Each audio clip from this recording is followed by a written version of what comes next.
एकनाथ महाराजांचं चरित्र भाग 45.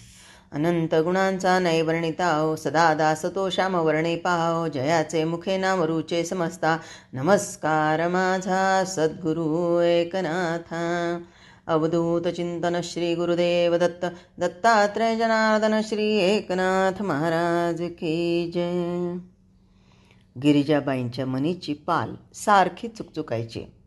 त्यांना अशुभ वाटायचं, पण पतीची आज्ञा प्रमाण मानून गिरिजाबाईंनी आपल्या भावनांना आवर घातला होता.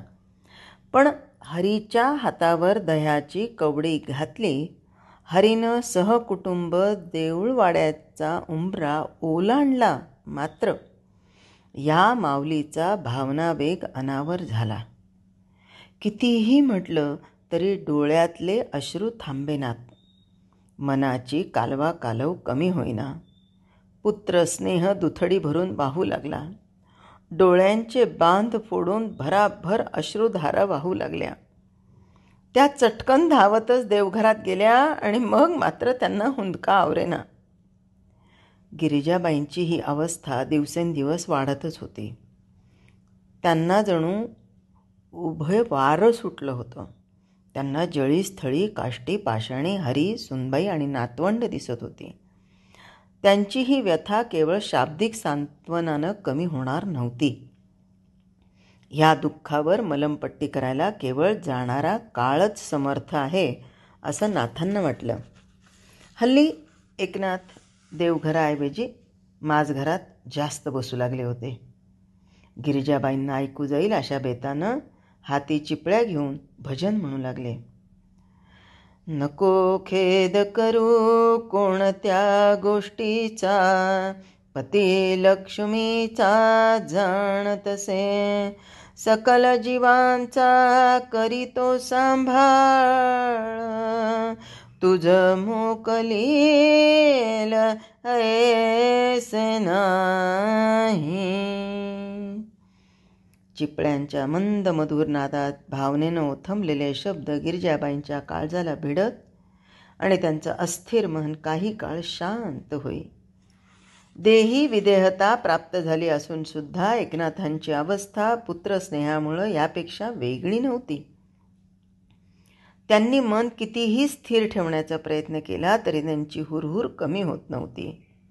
ह्या वास्तूला हरीच्या मुलांच्या दुडदुडण्याची सवय लागली होती. ती बाल पावलं या वाड्यापासून दूर दूर आणि पैठण नगरीपासूनही दूर गेली होती. एकनाथ महाराजांना उगाचच लहान मूल रडण्याचा भास व्हायचा आणि अनावधानानं ते म्हणायचे, अरे हो, का रडतोय बघा, लक्ष नाही का कुणाचं. आणि त्यांना बाल पावलांची दुडदुड ऐकू यायची. साखळ्या वाळे वाजत असल्यासारखं वाटायचं. क्वचित बाल हट्टही ऐकू आल्यासारखा वाटायचा आणि ते सहजच आत डोकावून जायचे. एकनाथ महाराज देवघरात पूजेला बसले की हरीचा थोरला प्रल्हाद देवघराच्या उंबऱ्याबाहेर येऊन उभा राहायचा आणि उंबरा ओलांडून आत येण्याची धडपड करायचा. नाथ महाराज म्हणायचे, अरे कोणीतरी त्याची अंगी काढा बरं. आत आलेला नागडा उघडा गोपालकृष्ण नाथांच्या पाठीवर रेलायचा आणि गळ्याला मिठी मारून कोकरू घ्या कोकरू असं करायचा. ह्या बाळस्पर्शानं नाथ महाराज रोमांचित व्हायचे. धातूंच्या देवांना स्नान घालता घालता पाठीवरच्या नातवावर टिचकीनं पाणी उडवायचं. त्यांनी विजय पांडुरंगावरच्या हातावरचा लोणी ठेवलं की प्रल्हादाचा चिमुकला तळवा पुढे यायचा. त्यावरही लोण्याचा गुळा ठेवला जायचा. बाळानं तळहाट चाटला की नाथांना पांडुरंगानं लोणी खाल्ल्याचं समाधान लाभायचं. एकनाथ प्रल्हादाचा घोडा व्हायचं. म्हणजेच एकनाथ महाराज त्या प्रल्हादाला नातवाला आपल्या पाठीवर घ्यायचे आणि टकडक टकडक घोडा घोडा चालला, घोडा घोडा चालला. आणि त्याच्या चिमुकल्या हाताचे रपाटेचे सुद्धा खायचे. घोला घोला पुढे चल, घोडा घोडा पुढे चल असं करत त्याला खेळवायचे. त्याला कुशीत घेऊन झोपायचे. त्याला कधी काऊचिवच्या गोष्टी सांगताना रंगून जायचे. कधी हा नातू आज्याच्या मिशा कुरवाळायचा तर कधी त्यांची शेंडी हलवत बसायचा. हे सारे बाळचाळे म्हणजे त्यांना कृष्णलीला वाटायच्या. दुसरा नातू मेघश्याम अजून दुपट्यात होता. नाथ जवळून जरी गेले तरी अनंत जन्मीची ओळख असल्यासारखा खुदकन हसायचा. कुणाच्या कडेवर असला आणि जर का नाथ त्याला दिसले की त्यांच्या अंगावर झेपवायचा. मुलांची किंचितही हेळसांड त्यांना खपत नव्हती. ती नातवंड आज दृष्टीआड झाली होती. किती दिवस याचा काहीच नेम नव्हता. जीव हुरहुरू लागला की नाथ महाराज झोपाळ्यावर बसायचे आणि मन स्थिर करण्याचा प्रयत्न करायचे, पण त्यामुळं उलट मनाची आंदोलनं वाढायची. अशा ह्या मनस्थितीत हल्ली नाथ महाराजांना आपल्या आजी आजोबांची फार आठवण व्हायची. ज्याप्रमाणे आई झाल्याशिवाय मातृप्रेमाची ओढ कळत नाही, त्याचप्रमाणे आजोबा झाल्याशिवाय नातवंडांची ओढ कळत नाही. कारण ते नातं रक्ताचं असतं, ते अनुभवजन्य असतं. पदराचा आडोसा करून मला थंडी वाऱ्यापासून जपणारे माझे आजी आजोबा, पण मी मात्र सद्गुरूंच्या भेटीच्या ओढीनं त्यांच्या मायेचा पदर टरकावून घरातून निघून गेलो. त्यांच्या जीवाची किती तडफड झाली असेल, त्यांचा जीव काळजीनं किती पोखरून निघाला असेल, त्यांचे प्राण तर अक्षरशः हवाहोश झाले असतील. पण तेव्हा मला त्यांच्या मनस्थितीची काहीच कल्पना नव्हती. हरी निदान आम्हाला नमस्कार करून सांगून सवरून घराबाहेर पडला.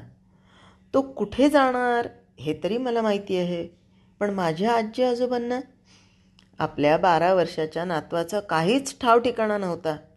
पुत्रशोकानं विवळ झालेली त्यांची मनं नातवाच्या बेपत्ता होण्यानं किती होरपळली असतील बरं. भगवंता त्या वयोवृद्ध जीवांच्या तळमळीची मला जाणीव व्हावी म्हणून तर आज हा वियोगाचा प्रसंग माझ्या आयुष्यात आला नसेल ना. खरं म्हणजे हरीनं घर सोडण्याचं काहीही कारण नव्हतं, तशी परिस्थितीही नव्हती. केवळ आताताईपणानं अहमन्यतेनं त्याने सहकुटुंब घर सोडलं आणि आमच्या हृदयाला त्यानं घरं पाडली. त्यांना वाटायचं जे अटळ ते टळत नाही, सारं काही पूर्वनियोजनाप्रमाणे घडत असतं.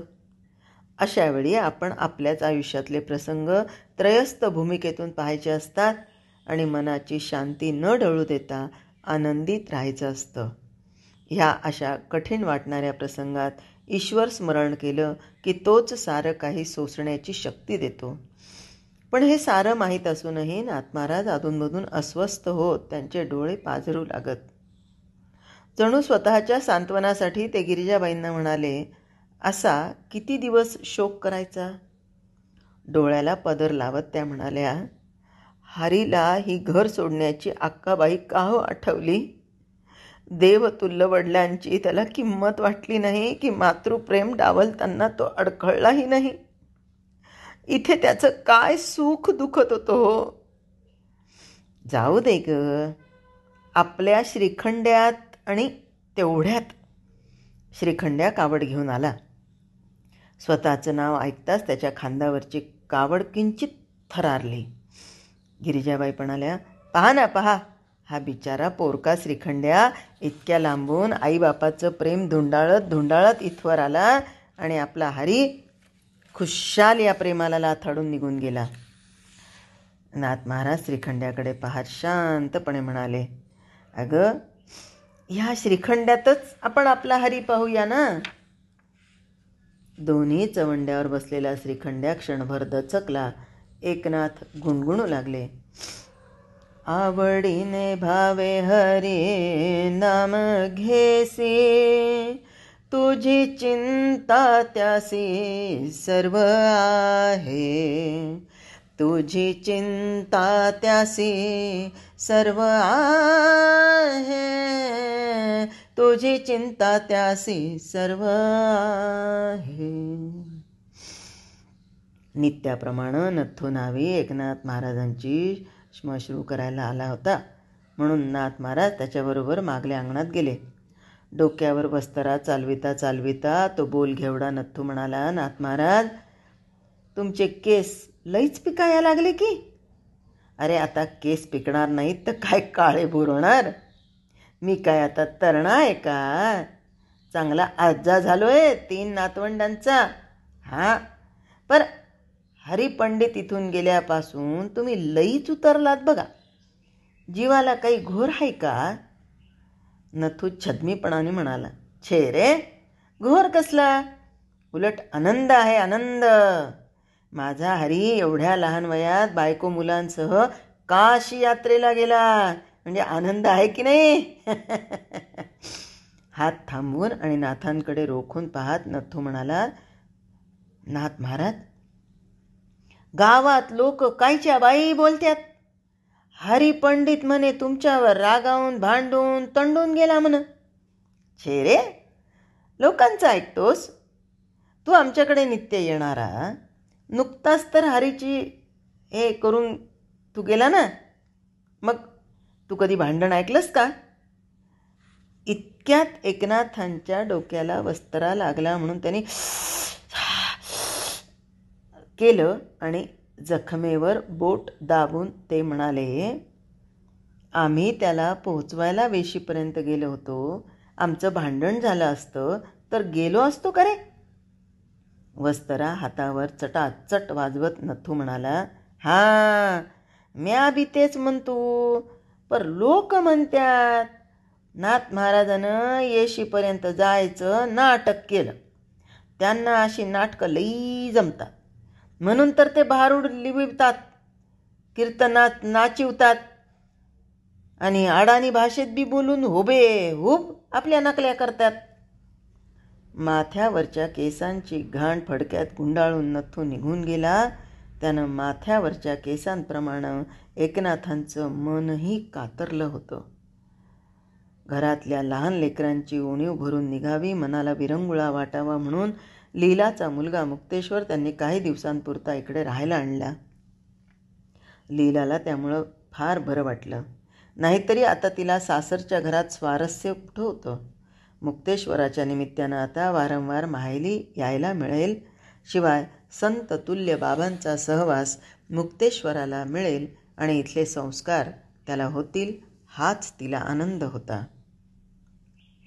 मुक्तेश्वर मुका असला तरी त्याची बुद्धी तल्लख होती. त्याला चांगलं तारतम्य आहे, नजर चाणाक्ष आहे, हे एकनाथ महाराजांच्या लक्षात आलं. त्यांनी आता आपलं लक्ष मुक्तेश्वरावर केंद्रित केलं. त्याच्याशी ते हातवारे करून आणि नेत्रसंकेतानं बोलण्याचा प्रयत्न करू लागले. ओठांच्या हालचाली, जिभेचं चलनवलन तो लक्षपूर्वक न्याहाळत आणि तसं स्वतः अनुकरण करण्याचा प्रयत्न करायचा. पण त्याच्या घशातून चित्रविचित्र आवाज निघत. श्रीखंड्या त्याच्याकडे विशेष लक्ष देऊन होता. नाथ महाराज समोर नसले की श्रीखंड्या मुक्तेश्वराशी त्याच्या पद्धतीनं बोलत असे. ह्या देऊळवाड्याच्या वास्तूचा गुण म्हणा, मुक्तेश्वराचं प्राक्तन म्हणा, नाथांची पुण्याई म्हणा, अगर ईश्वरी प्रसादाचा चमत्कार म्हणा, पण मुक्तेश्वराच्या मुखातून नाद ब्रह्म प्रगटलं. त्यानं मोठ्या हिकमतीनं पहिला अख्खा शब्द उच्चारला, एक. त्यामुळे वाड्यात आनंदाला पारावार उरला नाही. जो तो ज्याला त्याला सांगत सुटला. मुक्तेश्वराला वाचा आली. त्याला सरस्वती प्रसन्न झाली. त्याच्यावर नाथांची कृपा झाली. श्रीखंड्यानं मुक्तेश्वराच्या मुखातून एक शब्द ऐकल्याबरोबर आनंदानं टाळी वाजवली. नाथ संध्याकाळी होणाऱ्या भागवत पुराणाच्या वेळी म्हणाले, आज माझ्या नातवानं पहिला शब्द एक उच्चारला. याला फार मोठा अर्थ आहे. परब्रह्म एक आहे, सारी सृष्टी एकाकार आहे. ह्याचा आविष्कार त्याच्या वाणीतून झाला. इतके दिवस तो मुका होता. त्याची वाणी शून्याकार होती. त्यापुढे कितीही शून्य काढली तरी त्याला काही अर्थ नसतो. पूज्यापुढे पूज्य कोटी, पूज्यापुढे पूज्य कोटी, ते गणितासी पडे तुटी. पहिल्या पूज्यासी जे फाटा उठी, ते गणिती असंख्य, ते गणिती असंख्य. पहिल्या शून्याला जर फाटा फुटला तर त्याचा 1 होतो आणि मग ती संख्या असंख्य किमतीची होते. जय हरी.